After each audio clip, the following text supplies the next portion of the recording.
बिस्मिल्लाहिर्रहमानिर्रहीम। अस्सलामु अलैकुम नाज़रीन, उम्मीद है आप खैर वाफ़ियत से होगे। नाज़रीन, ज़िंदा कौमें अपने आबाओ अजदाद की रिवायात, तहज़ीब व तमद्दन, सकाफ़त, इन सारी चीज़ों को महफूज रखती है। और यही चीज़ें अपने जो पीछे जिन लोगों ने, जो हमारे असलाफ़ थे, जिन्होंने ज़िंदगियाँ गुजारी, उनके गुजारने का लाइफ़स्टाइल, उनका कल्चर, उनकी तहज़ीब, ये चीज़ें आने वाली नस्ल को इस चीज़ के साथ जोड़े रखती है। ये वाहिद ज़रिया होता है माशरे सोसाइटी में जो अजायब घर होते हैं और इस तरह की कल्चर वाली जगह जहाँ पे ऐसी चीज़ें महफूज होती हैं। आज ऐसी ही एक जगह पे हम मौजूद हैं, लाहौर के अंदर मौजूद हैं, अजायब घर, लाहौर अजायब घर के अंदर हमारे साथ मौजूद हैं मिस ज़ैनब साबरी साहिबा। मैं आपका शुक्रिया अदा करता हूँ। पंजाब यूनिवर्सिटी से गोल्ड मेडलिस्ट हैं। आज हमें ये तारुफ़ भी करवाएंगे, यहाँ अंदर जितनी चीज़ें मौजूद हैं, म्यूज़ियम के बारे में बताएंगे जो आप पहली दफ़ा जानेंगे। ज़ैनब, मैं आपसे पूछूंगा, या जो आप इसकी स्पेसिफिकेशन क्या है, अगर मैं लाहौर म्यूज़ियम पूछूं, बहुत से लोगों को नहीं पता, मुझे भी नहीं पता, तो आप इस बारे में थोड़ा सा बताएं, उसके बाद हम मज़ीद विज़िट करते हैं। लाहौर म्यूज़ियम जो है बेसिकली उसकी तारीख़ का आगाज़ जो है वो वज़ीर ख़ान बारादरी से होता है। अच्छा। जहाँ पे पहले जो है वो टेम्परेरी एग्जीबिशन लगाए जाते थे, उसके बाद उन एग्जीबिशंस को टोरंटन मार्केट में शिफ्ट किया गया। सही।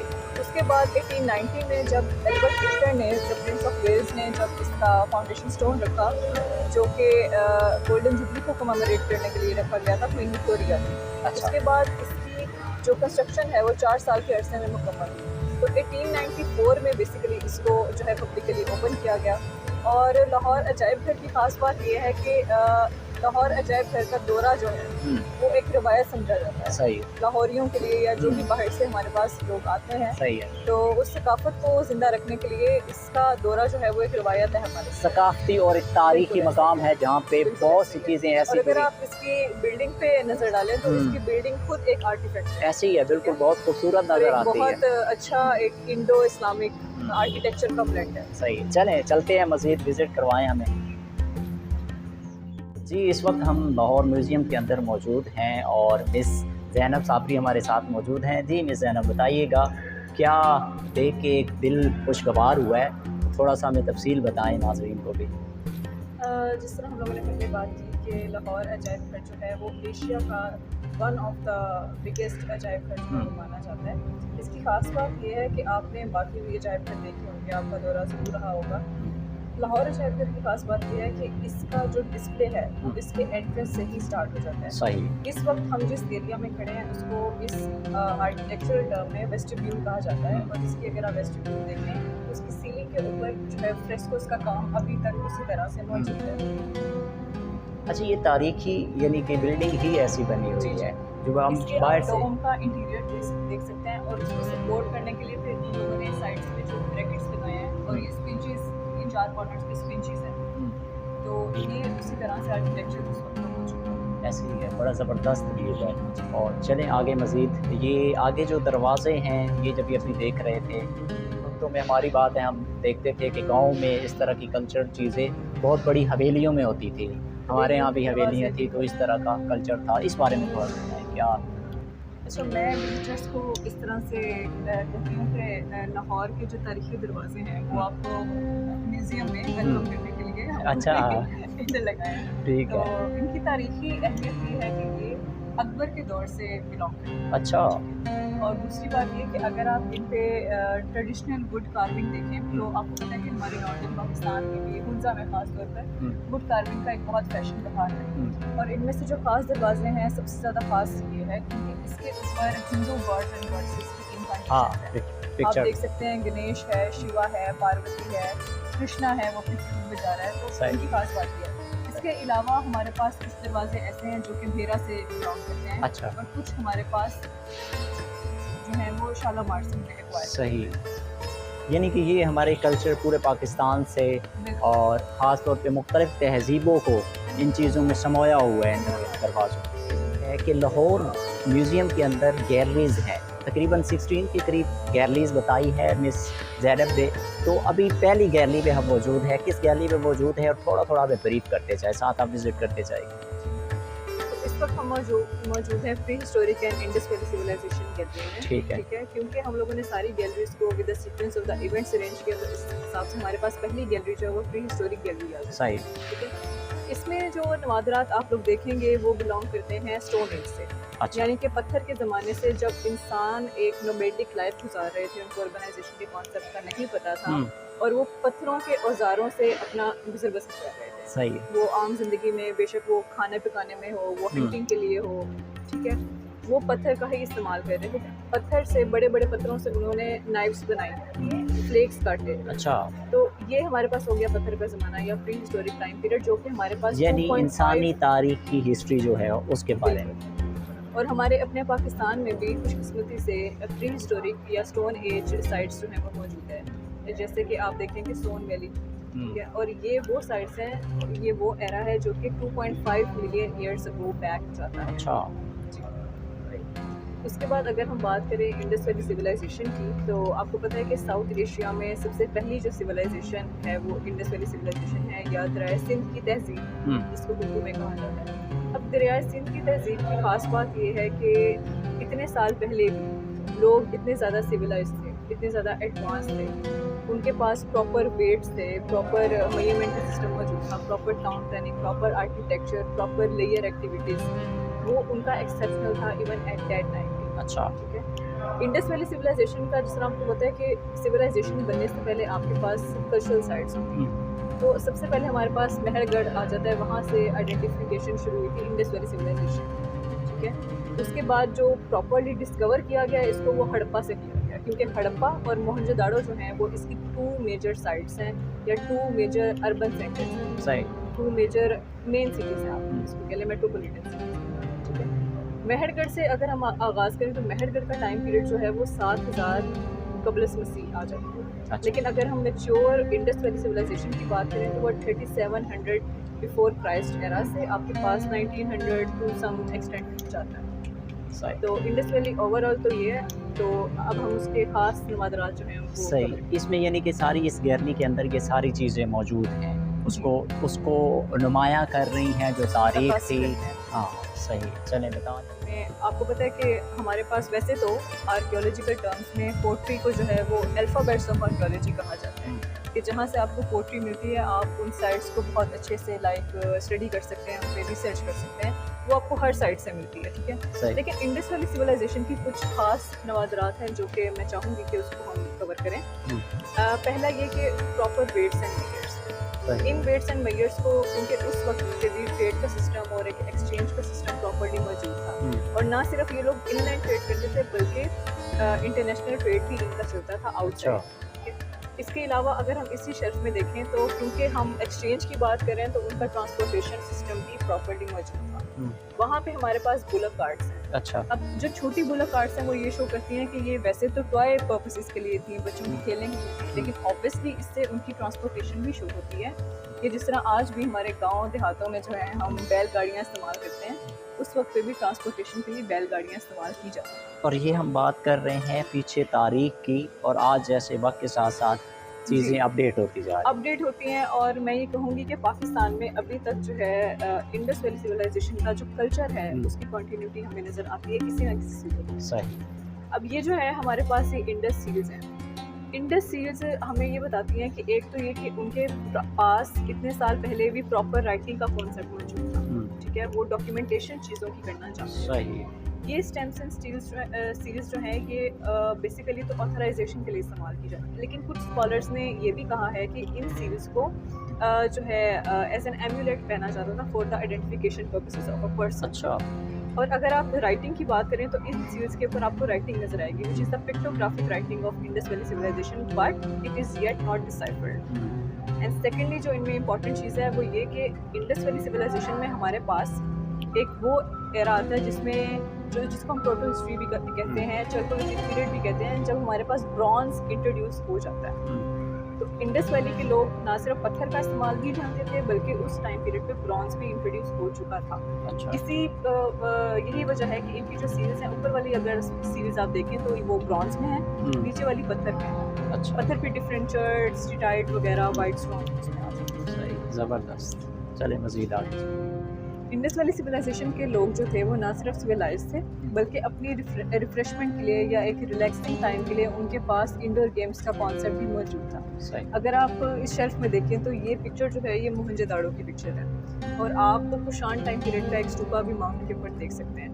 लेकिन अब अगर हम मेनली बात करें इंडस गेम्स की, तो इंडस गेम्स में हमारे पास स्लिंग बॉल्स आ जाती हैं, आप डाइस देख सकते हैं, मेज देख सकते हैं और लट्टू देख सकते हैं। और आजकल आई डोंट नो इफ गांव में ये चीज़ें अभी भी जिसको हम पंबीरी बोलते हैं कि धागा डाल के उसको इस तरह से खींचा जाता था।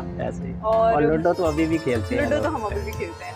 मोर इम्पोर्टेंटली जो है वो गेम्स में ऑब्जेक्ट मिलते हैं, यानी कि चेस की मुहरें हमें मिलती हैं इंडस वैली सिविलाइजेशन। यानी कि लूडो किन्होंने ईजाद की अगर हम कहें तो इंडस वैली सिविलाइजेशन के लोगों ने, और वो डाइस को ऑब्वियसली चेस में भी इस्तेमाल कर सकते हैं। सही। अच्छा, इंडस वैली सिविलाइजेशन में जो है मोहनजोदाड़ो की साइड से हमें एक ग्रेट बाथ का कॉन्सेप्ट मिलता है और उसको हमने एक्चुअली पिक्चर तो ये है लेकिन उसको एक मॉडल में शो हमने किया है ताकि हम उसको बेहतर तरीके से समझ सकें। अच्छा, अब ग्रेट बाथ का कॉन्सेप्ट जो है वो कुछ लोग कहते हैं कि जिस तरह हमारे यहाँ पे जो है स्नान का कॉन्सेप्ट है या एक गुस्ल का कॉन्सेप्ट है, यानी कि इंडस वैली सिविलाइजेशन के लोगों ने उसके साथ कुछ ना कुछ अपने रिचुअल्स जो हैं वो अटैच किए। अच्छा। यही वजह है कि इसको एक रिचुअल बाथिंग भी का कॉन्सेप्ट भी कहा जाता है। मोर इम्पोर्टेंटली इस मॉडल से हमें ये शो होता है कि इंडस वैली सिविलाइजेशन में प्रॉपर टाउन प्लानिंग का कॉन्सेप्ट मौजूद था। अगर आप देखें तो इस स्कूल के इर्द गिर्द भी ये प्राइवेट बाथ्स हैं और ये उनकी जो है फाउंडेशंस हैं, ठीक है, इर्द गिर्द। और इसी मॉडल के अंदर आपको एक वेल का कॉन्सेप्ट भी नज़र आएगा, यानी कि इंडस वैली सिविलाइजेशन के लोग प्रॉपर्ली सिविलाइज तो थे लेकिन उन्होंने एक प्रॉपर ड्रेनेज और सीवरेज सिस्टम और एक प्रॉपर वाटर सप्लाई सिस्टम भी रखा हुआ था। तो इंडस वैली सिविलाइजेशन में जिस तरह हमने देखा कि बर्तन मौजूद थे और कांसी के बर्तन भी मौजूद थे, उनकी इंडोर गेम्स हैं, उनकी सीरीज़ हैं, उनकी बरियल ज्वेलरी है। इसके अलावा जो एक इंडस वैली सिविलाइजेशन में इम्पॉर्टेंट चीज़ है वो है इनकी निस्वानी मूर्तियाँ। अच्छा। यानी कि टेराकोटा फिगुरिन्स ऑफ फीमेल्स। अब इन फिगुरिन्स के साथ भी जो है डिफरेंट स्कॉलर्स ने अपने डिफरेंट व्यूज़ को जो है वो अटैच किया है। अच्छा। कुछ कहते हैं कि वो जो वैसे भी अगर हम बात करें जिस तरह आजकल भी उस टाइम पीरियड पे भी जो औरतें हैं उनका रोल ना सिर्फ सोशल लाइफ में था बल्कि उनकी पॉलिटिक्स, उनकी एडमिनिस्ट्रेशन, हर चीज़ में औरत जो है उसको लाइक आप कह लेंगे प्रोमिनेंट किया गया। वो हर शोबे में जो है अपना एक रोल अदा करती थी। इसलिए भी अगर हम इंडस वैली सिविलाइजेशन की बात करें तो औरत को जो है वो एक डोमिनेंट करके या देखें कि उसके फिगर को या उस तरह से थोड़ा एग्जैजरेट करके with proper head dresses and all दिखाया गया है, क्योंकि हो सकता है कि वो फीमेल डोमिनेंट सोसाइटी भी हो। ठीक है, इसके अलावा उसकी जो है मैटर्निटी को हाईलाइट किया गया, तो इससे हमें ये शो करता है। और इन्हीं मूर्तियों को जो है वो मदर गॉडेस का नाम भी दिया जाता है, क्योंकि कुछ लोग ये कहते हैं कि वो लोग इसकी पूजा किया करते थे। लेकिन मैं साथ साथ ये भी बताती चलूँ कि इंडस वैली सिविलाइजेशन का जो रिलीजन है, जो उनका मज़हब है, वो अभी तक ऑब्सक्योर है, वो हमें कंफर्म नहीं है। लेकिन ज़्यादातर का मानना ये है कि क्योंकि उनका जो कल्चर है, उनकी जो चीज़ें हैं वो इंडिया या इंडियन कल्चर से बहुत ज़्यादा मिलती हैं, तो हो सकता है कि वो लोग जो है वैदिक हों या उस तरह से। सही। और इसी तरह ये उनका कल्चर आगे चीज़ें जो इस्तेमाल भी करते थे, ये सारी चीज़ें। ये जो सारा शेल्फ है वो रेप्लिकास का है और यहाँ पे आप एक प्रॉपर्ली रिकंस्ट्रक्टेड चेस भी आप देख सकते हैं। यानी कि वो काफ़ी तहजीब के हिसाब से अपडेटेड थे अपने कल्चर के हिसाब से और ज़िंदगी की लाइफस्टाइल। सही। चलें मज़ीद आगे चलें। holds one of the richest collection of Gandhara art. ठीक है, गंधारा आर्ट जो है वो बेसिकली इसकी जो प्योर रिलीजन, ठीक है, आपको पता है Gandhara was basically a region of north western Pakistan and you know Taxila was the main centre of Gandhara. और गंधारा के अगर हिस्ट्री की बात करें तो in civilization Gandhara was only a province, but later on with the you know advent of ठीक है, सिकंदर आज़म के आने के बाद उसको बहुत ज़्यादा इंपॉर्टेंस मिली, ग्रीक्स यहाँ पे रहे, उन्होंने अपना आर्ट इंट्रोड्यूस करवाया और फिर आहिस्ता आहिस्ता हमें इंडो का इन्फ्लुएंस भी नजर आया, मतलब कि जो इंडिजिनस लोकल इन्फ्लुएंस है उसके साथ साथ हमें फॉरेन इन्फ्लुएंस भी नजर आया।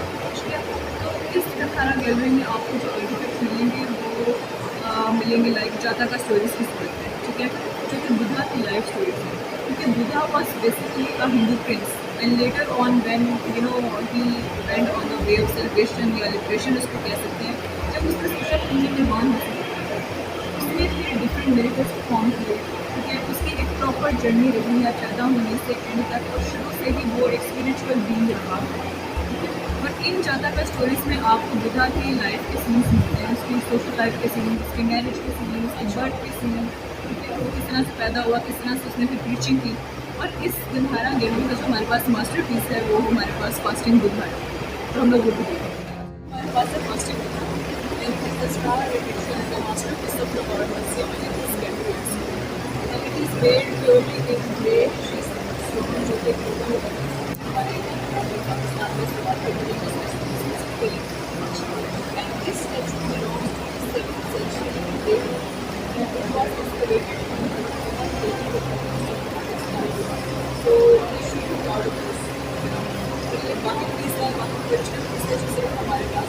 अच्छा, सिर्फ Pakistan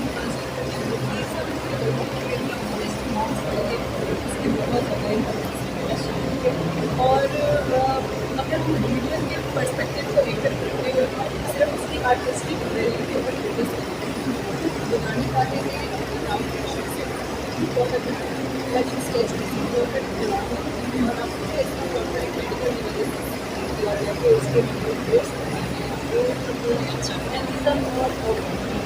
so basically it was a presentation of how well we lost 49 days in the way of celebration. And it was very well for them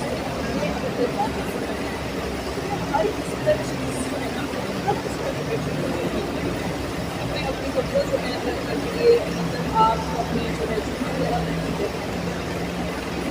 सारी करके इंसान खाना पीना का करके इस्तेमाल करता है। अच्छा, लेकिन बुद्धा के बाद ये चीज़ रियलाइज होती है कि अगर ये सारी चीज़ें तो आई थिंक मैं process how I can help people. तो बेसिकली मैंने उसके बाद वो अपनी लाइफ को रिफॉर्म लाइफ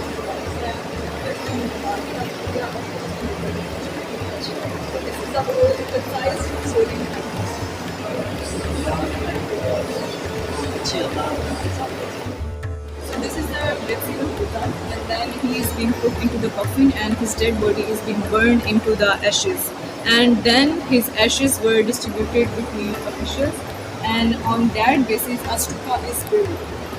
इस गैलरी के जो आप स्ट्रक्चर देख रहे हैं वो अच्छा, और ये हमारे पास वेट हॉल है और हाफ तो हमने रिकन्स्ट्रक्ट लगाया है, लेकिन इसका जो कम पार्ट है ना वो अपनी लाइफ के उसके ऊपर भी वही ज़्यादा स्टोरीज हैं, वो भी बुद्धा की लाइफ स्टोरीज हैं। अभी आप देखेंगे ये बुद्धा का पोर्ट्रेट, इसके ऊपर उसकी लाइफ की बॉडी को भी रिप्रेजेंट किया गया है। स्वास्तिका का सिंबल आपको इंडस सीरीज से लेकर अभी तक इंडिया में यूज है। It has always been of special significance, ठीक है, because it represents wisdom, auspiciousness, and then it much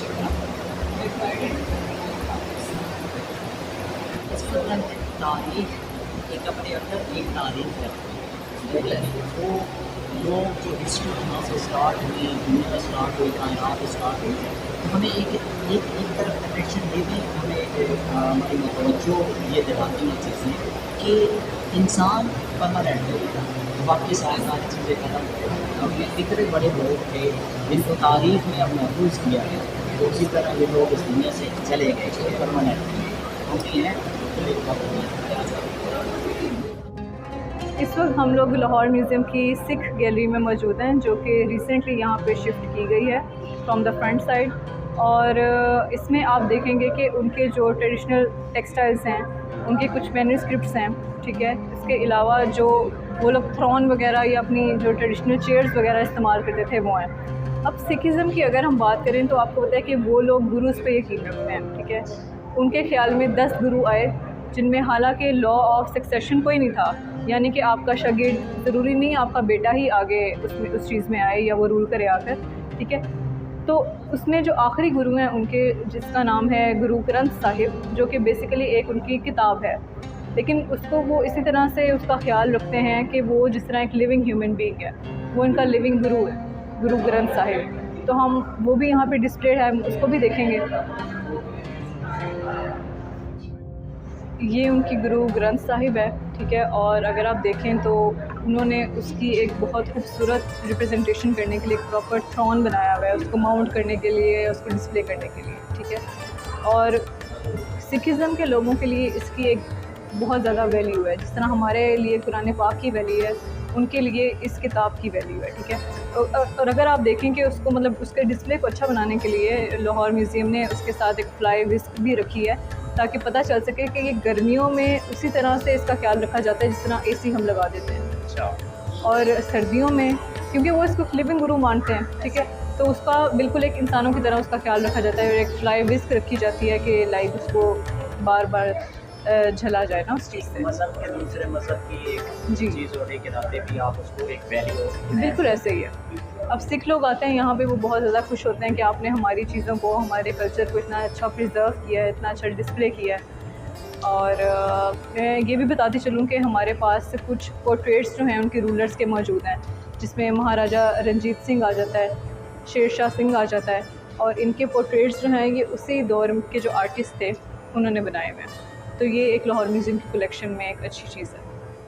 जो आप देख रहे हैं वो एक गोल्डन टेम्पल का स्टैचू है या मॉडल है। बेसिकली ये टेम्पल जो है वो इंडिया में अमृतसर में मौजूद है। अच्छा, ये जो एक तालाब के अंदर है, ये होने वाला है? मुझे इसका आइडिया नहीं है, लेकिन इसका ये मुझे पता है कि यहाँ पे ना इनके बीच लड़ाई हुई थी इंडियंस और सिखों के दरमियान। और इसी मूवमेंट के बाद जो है फिर इन लोगों ने कहा था कि हमें खालिस्तान एक अलग अपना जो है ना रियासत चाहिए। और फिर उसमें इंदिरा गांधी की जो उसको मर्डर कर दिया गया था, वो भी एक सिख ने किया था। वो सारी स्टोरी इस टेंपल से शुरू हुई थी, क्योंकि वो वाक़या इस टेंपल में मौजूद पेश आया था। ये उनके कुछ ट्रेडिशनल जो हैं मैन्युस्क्रिप्ट्स मौजूद हैं। और ये मैं बताते चलूँ कि इस पे जो स्क्रिप्ट लिखा हुआ है वो गुरुमुखी स्क्रिप्ट है। जिस तरह आजकल इंडियंस जो हैं वो देवनागरी स्क्रिप्ट यूज़ करते हैं ना, लिखते वो संस्कृत ही हैं, ठीक है, लेकिन उसमें स्क्रिप्ट जो है वो चेंज होते रहे हैं। तो जो सिखों ने स्क्रिप्ट अडॉप्ट किया उसको गुरुमुखी कहा जाता है। आर्ट है ये जैनिज़्म से एट्रीब्यूटेड है। और ये जो आप अपने पीछे एक पीस ऑफ आर्ट देख रहे हैं वुड वर्क में, ये बेसिकली गुजरांवाला में एक जैन टेम्पल था, to the best of my knowledge वहाँ से एक्वायर किया गया है, because they were converting that temple into a police चौकी। सो लाहौर म्यूज़ियम का यहाँ पे अब मतलब यूज़ भी इस चीज़ का ये है कि इसके पीछे नेचुरली विंडोज़ मौजूद हैं इस वॉल के ऊपर ना, तो वो एक बड़ा एक प्यारा सा इफेक्ट उसकी स्कीम के साथ आ जाता है।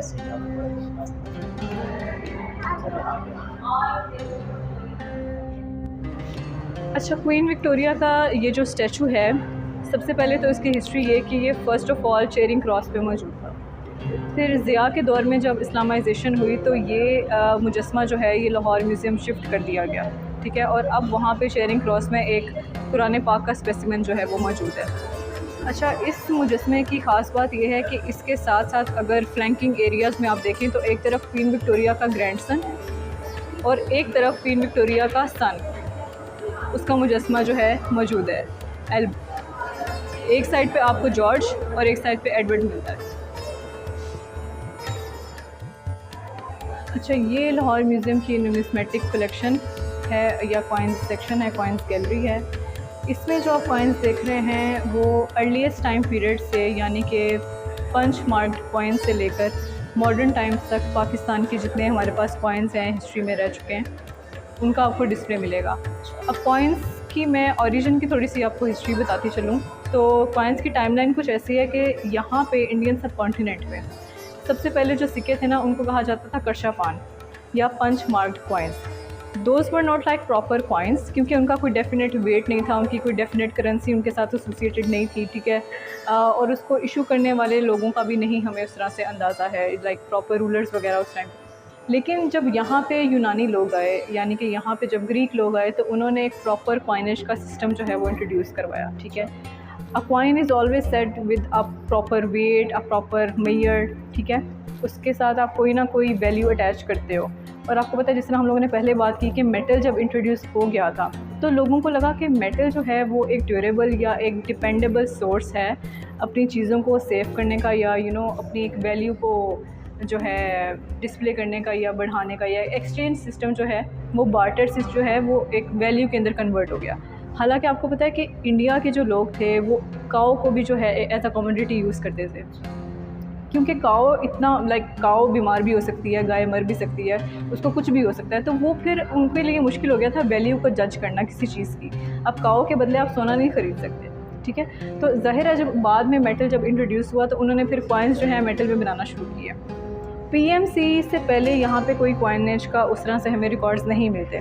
ग्रीक्स के आने के बाद यहाँ पे प्रॉपर कॉइनेज, और ग्रीक की कॉइनेज की ख़ास बात ये थी कि उन्होंने एक पिक्टोरल फॉर्म इंट्रोड्यूस करवाई, यानी कि अपने रूलर्स का बस्ट, उनका पोर्ट्रेट वगैरह। अब एक आर्कियोलॉजिस्ट के लिए, एक आसार कदीमा के बंदे के लिए ना कॉइन जो है एक बहुत ज़्यादा वैल्यू रखती है एक चीज़, ठीक है।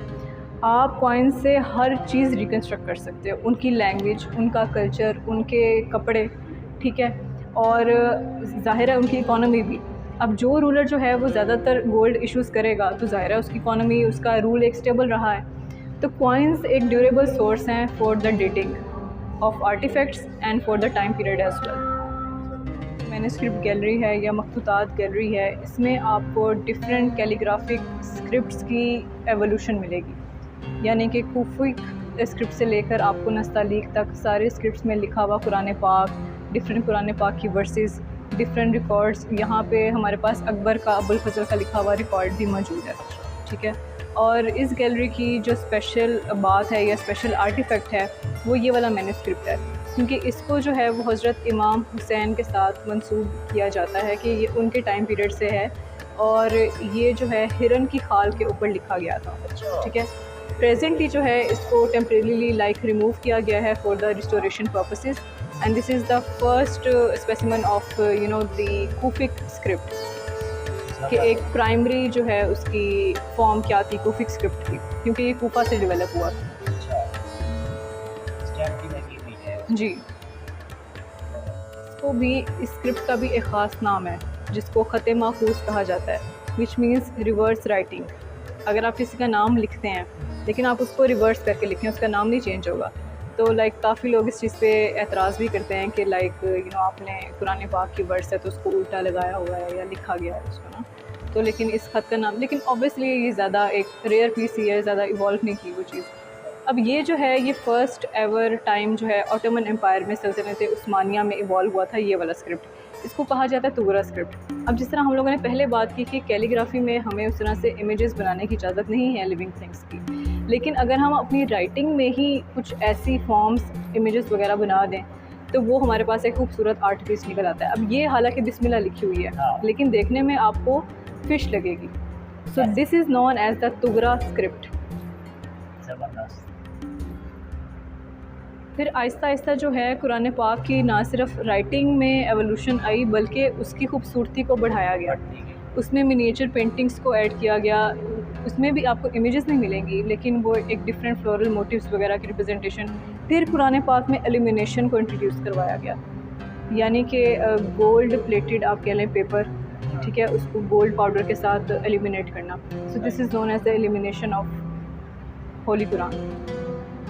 अब इसको कहा जाता है कि ये ख़त नाखून है और ये नाखून से लिखा जाता है ये स्क्रिप्ट। हालांकि इतना ज़्यादा रिफ़ाइन है कि अकल इस बात को मानती नहीं है कि एक नाखून से इतना रिफ़ाइंड राइटिंग हो सकती है या नहीं।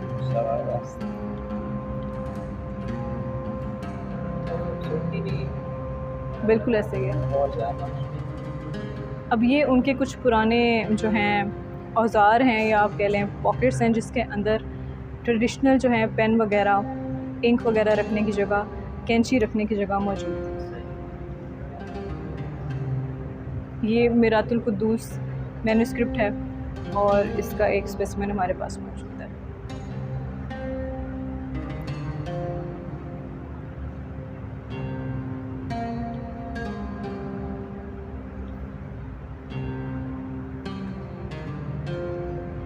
ये म्यूज़ियम में वो चीज़ें भी हैं और हमारे इस्लाम में, उर्दू में इजादात के साथ साथ बिल्कुल।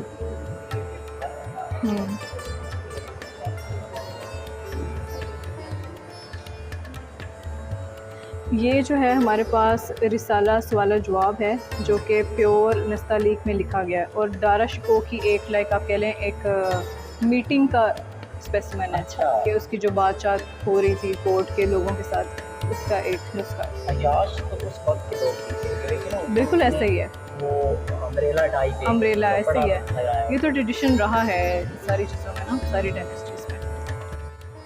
अब जिस तरह हम एक सबक लेते हैं ना कैलीग्राफी का, तो वो इस तरह से हम लेते हैं। ये उसकी एक सबक की फॉर्म है कि प्रॉपर डॉट्स वगैरह किस लाइन में होंगे, उनका डिस्टेंस कितना होगा, तो एक सबक की फॉर्म है। और ये जो आप नीचे इसका स्क्रिप्ट देख रहे हैं ना, ये है दीवानी स्क्रिप्ट। अब उसके लिखने के अंदाज से भी आपको लग रहा होगा कि जिस तरह झूम रहे हैं ना लफ्ज़, तो इसलिए मुझे ऐसा लगता है कि इसलिए इसको दीवानी स्क्रिप्ट कहा जाता है। कि वो भी झूम रहे हैं, लफ्ज़ से भी ऐसी ही है और देखने से भी ऐसी है कि वो गोल एक रक्स कर रहे होते हैं रिदम ना, में है। बिल्कुल रक्स कर रहे होते हैं ना, जब महब होते हैं वो गोल चक्कर काटते हैं या हाथ फैला हाँ के, जी। सारे उसको उसी तराजू में आप किसी को इस तरफ देखें, इस किसी तरफ को इस देखें, आपने सही उस बात की बात